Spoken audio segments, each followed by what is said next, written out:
Selamat malam teman-teman, kembali lagi bersama saya Ilham Martarinata. Pada kesempatan malam hari ini, saya akan membuat satu tutorial pidato yang berdurasi sangat minim tentang kebersihan lingkungan maupun memacu kreativitas karya tersendiri dalam mahasiswa uh, dalam kondisi pandemi COVID-19 ini.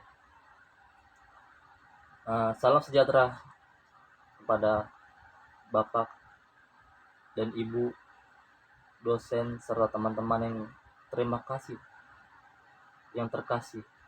Marilah kita bersama-sama memanjatkan syukur kepada Tuhan Yang Maha Esa. Karena pada malam hari ini, yang cerah ini, kita bisa berkumpul bersama di channel ini. Teman-teman yang saya kasihi, kita ketahui bahwa lingkungan merupakan tempat hidup bagi semua makhluk hidup. Oleh karena itu, kita harus menjaga kelestarian lingkungan kita agar kita dapat hidup dengan nyaman. Salah satu cara menjaga kelestarian lingkungan adalah menjaga kebersihan. Kenapa? Menjaga kebersihan lingkungan dapat dimulai dari hal-hal yang sangat kecil, namun tetapi terkadang sangat sulit dilakukan oleh kita. Contohnya adalah membuang sampah pada tempatnya dan lain-lain. Agar kita bisa menjaga kebersihan lingkungan kita, terlebih dahulu kita harus mengetahui definisi dari kebersihan lingkungan. Kebersihan lingkungan adalah suatu keadaan di mana lingkungan tersebut layak untuk ditinggali manusia, di mana keadaan kesehatan manusia secara fisik dapat terjaga. Karena apa? Kalau memang pada dasarnya kebersihan kita minim di lingkungan kita, akan banyak timbul penyakit yang akan datang. Maka dari itu, saat ini kesadaran untuk menjaga kebersihan di kalangan kita sebagai seorang mahasiswa sangatlah kurang. Kenapa menurut saya kurang? Sangatlah, memang ibaratnya di zaman milenial seperti ini sangat-sangat benar-benar kurang. Banyak sekali mahasiswa yang, mohon maaf, membuang sampah sembarangan, tidak disiplin dalam kebersihan, dan lain-lain. Dilihat dari lingkungan kampus kita saja yang masih terdapat sampah terkadang berserakan. Entah sampah plastik, makanan, minuman, ataupun kertas. Padahal tempat sampah yang disediakan kampus kita sudah memadai. Di setiap sudut kampus terdapat tempat sampah, di dalam kelas pun terdapat tempat sampah. Namun tidak adanya kesadaran dari kita untuk membuang sampah pada tempatnya, sebagai wujud menjaga kebersihan lingkungan kampus kita. Padahal kalau kebersihan itu kalau memang ibaratnya nyaman, bersih, kita pun akan nyaman. Tapi kalau misalkan kumuh, kotor, kita pun belajarnya menjadi tidak nyaman. Selain membuang sampah pada tempatnya, kita juga dapat menjalankan sebuah piket kelas sebagai aksi menjaga kebersihan lingkungan di lingkup kampus. Dan biasakan memilih sampah sesuai dengan kelompoknya sebelum dimasukkan ke tempat sampah. Jenis sampah dibedakan menjadi 3 menurut saya. Sampah basah, yaitu sampah yang mudah terurai dan membusuk, contoh sisa makanan, sayuran, dan buah-buahan.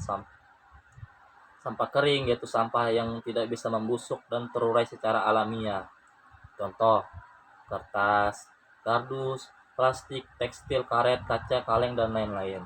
Sampah B3, bahan berbahaya dan beracun, yaitu sampah beracun dan reaktif yang sangat membahayakan kesehatan dan kehidupan organisme, antara lain baterai, cat, pestisida, sampah rumah sakit, dan lain-lain.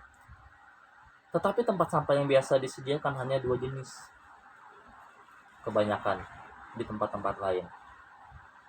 Contoh yaitu sampah basah, sampah kering. Saat ini kita harus disadarkan untuk menjaga kebersihan lingkungan kita, karena akibat dari kurangnya menjaga kebersihan lingkungan kita dapat membuat bencana bagi kita seperti banjir, wabah penyakit, dan masalah utama kita saat ini adalah global warming atau pemanasan global. Oleh karena itu, harus timbul kesadaran dari setiap pribadi kita untuk menjaga kebersihan lingkungan kita, agar kelak tidak ada bencana yang menimpa kehidupan kita akibat dari kurangnya kesadaran menjaga kebersihan lingkungan. Saya juga sangat prihatin sekali, terutama pada mahasiswa pada zaman milenial sekarang, dalam memacu kreativitas karya tersendirinya dalam diri kita. Menurut saya memang sedikit minim. Ditambah lagi di masa era globalisasi saat ini dan di masa pandemi COVID-19 ini banyak sekali orang atau masyarakat yang di PHK. Karena apa? Karena jumlah penduduk yang lebih besar ketimbang lowongan ataupun pekerjaan sangat sedikit. Ditambah lagi dengan masa pandemi yang digadang-gadang memang sangat mempengaruhi siklus perekonomian saat ini. Yang memang terkadang mayoritasnya dominan memang sedikit, lowongan pekerjaan sedikit, tetapi eh, para pekerja banyak yang di PHK juga, bingung juga. Maka dari itu di dunia kerja saat ini memang sangat dibutuhkan kreativitas, inovatif, dan punya karya tersendiri dalam artian mempunyai suatu gagasan yang bisa merubah perubahan. Janganlah kita sebagai generasi milenial yang menginginkan segalanya serba instan. Kita harus berpikir, kita bisa, pasti bisa dan harus bisa. Karena pada dasarnya tidak ada pohon perjuangan yang berbuah kesia-siaan. Ingat, semua yang kita tanam pasti kitalah yang menuai hasilnya. Jangan putus asa. Memang saat ini memang sangat banyak sekali dampak pada corona. Banyak orang yang dirumahkan, banyak orang yang di PHK, banyak orang yang ibu rumah tangga bercerai. Akibat apa? Antara lain akibat faktor ekonomi yang begitu kurang. Saya berharap kepada para pemerintah saat ini untuk selalu senantiasa membuat gebrakan atau solusi di mana caranya agar bisa keluar dari konflik seperti ini. Mari kita sama-sama membangun negeri ini agar bisa keluar dari masalah hal seperti ini. Karena apa? Kalau kita terus-terusan seperti ini, lama-lama negeri kita akan hancur. Saya minta bukan dari kalangan mahasiswa, kalangan pemerintah, tapi semua organisasi yang ada di Indonesia, semua orang yang tinggal di Indonesia, mari kita sama-sama memberantas COVID-19 saat ini agar kita bisa kembali normal. Semoga senantiasa kita diberikan kesehatan, diberikan umur panjang, dan memberikan jalan keluar dalam menghadapi COVID-19 ini. Agar bisa kembali sektor, bisa kembali terbuka kembali dalam sektor kerja dan lain-lain ataupun transportasi. Memang sangat berdampak pada banyak sekali berdampak pada industri, perusahaan dan lain-lain.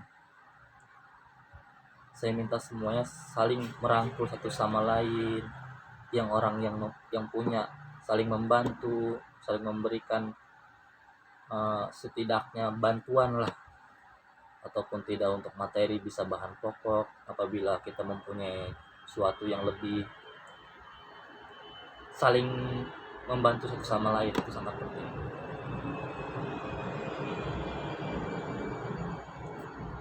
Sebagai penutup, saya hanya ingin menyampaikan pesan dari pidato saya dengan menyampaikan sebuah pepatah. Kebersihan adalah sebagian dari iman. Dengan ini saya berharap teman-teman, masyarakat, pemerintah, mahasiswa dan lain-lain peduli dan sadar dengan pentingnya menjaga kebersihan. Karena kalau bukan dari kita, siapa lagi yang menjaga negeri ini? Mari kita sama-sama menjaga kebersihan dan memberantas COVID-19. Sekian pidato dari saya. Mohon maaf jika ada salah-salah kata. Terima kasih. Selamat malam. Wassalamualaikum warahmatullahi wabarakatuh.